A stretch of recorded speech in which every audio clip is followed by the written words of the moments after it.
Renungan Harian Senin 1 Februari 2021. Perjumpaan Yesus dengan orang yang kerasukan roh jahat. Bacaan pertama diambil dari surat kepada orang Ibrani bab 11 ayat 32 sampai 40 dan bacaan Injil dari Injil Markus bab 5 ayat 1 sampai 20. Saudara-saudariku terkasih, orang yang paling saya takuti adalah orang gila. Mengapa takut sama orang gila? Jawabannya adalah dia memang orang gila.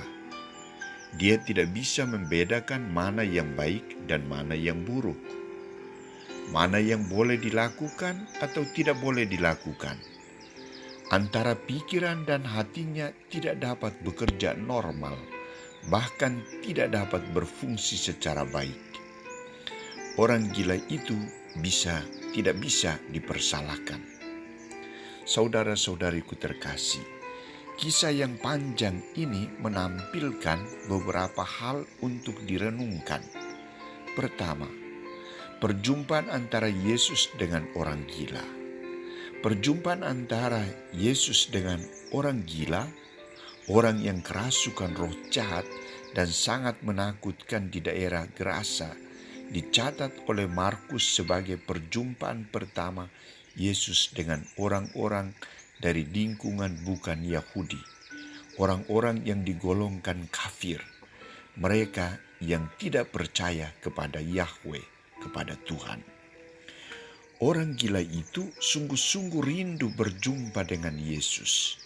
Ia berlari mendapatkan Yesus, menyembah dan dengan keras menantang Yesus dengan sebuah pertanyaan.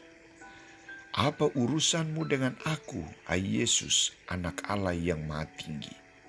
Demi Allah, jangan menyiksa aku.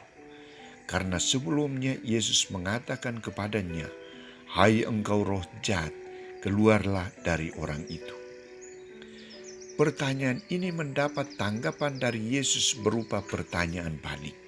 Siapa namamu? Jawabnya, namaku Legion, karena kami banyak. Ia memohon dengan sangat agar Yesus jangan mengusir roh-roh jahat itu keluar dari daerah itu. Roh-roh jahat itu meminta agar mereka dipindahkan ke dalam babi-babi itu, dan biarkanlah mereka memasukinya. Yesus mengabulkan permohonan roh-roh jahat itu dan memasuki babi-babi itu. Sehingga kawanan babi yang jumlahnya 2000 ekor terjun dari tepi jurang dan mati lemas di dalamnya.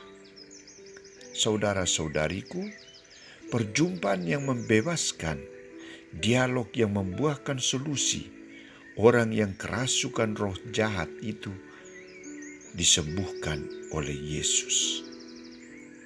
Kedua, tanggapan para penjaga babi dan orang-orang di kota dan kampung sekitar. Para penjaga babi menyaksikan berita ini dan menyampaikan berita ini kepada orang-orang di sekitar itu, dan mereka datang untuk melihat peristiwa yang terjadi. Mereka berjumpa dengan Yesus dan melihat orang yang gila tadi itu sudah sembuh dari penyakitnya, sudah berpakaian dan waras. Mereka meminta Yesus untuk meninggalkan daerah mereka. Mereka takut berhadapan dengan Yesus yang membawa kebenaran dan pembebasan. Ketiga, permohonan dari orang yang sudah disembuhkan untuk mengikuti Yesus dan tanggapan Yesus.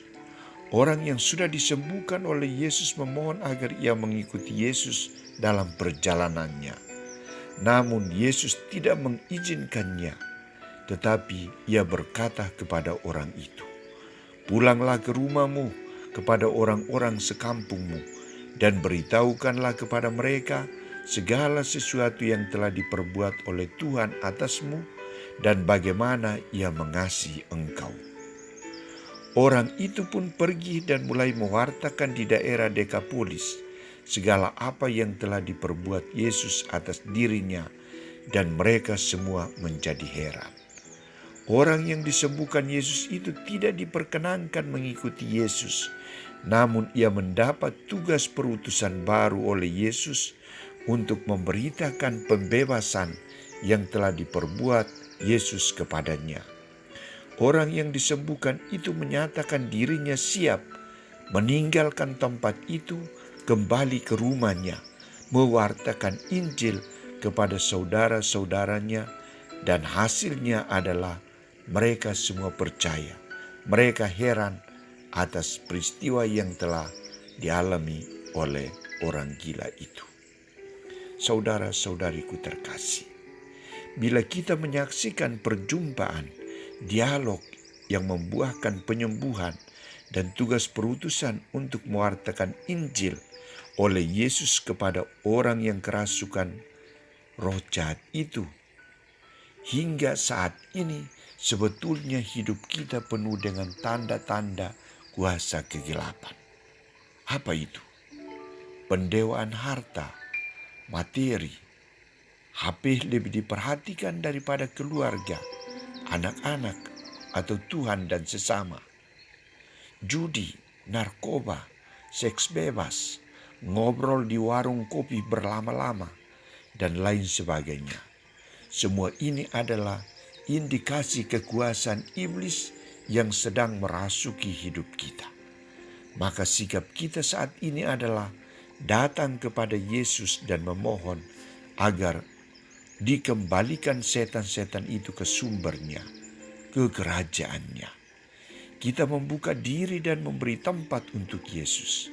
Kita menyatakan kesiapan meninggalkan tempat itu dan pergi bersama Yesus. Kita siap untuk kembali ke rumah kita karena di sana ada sumber kasih dan hidup.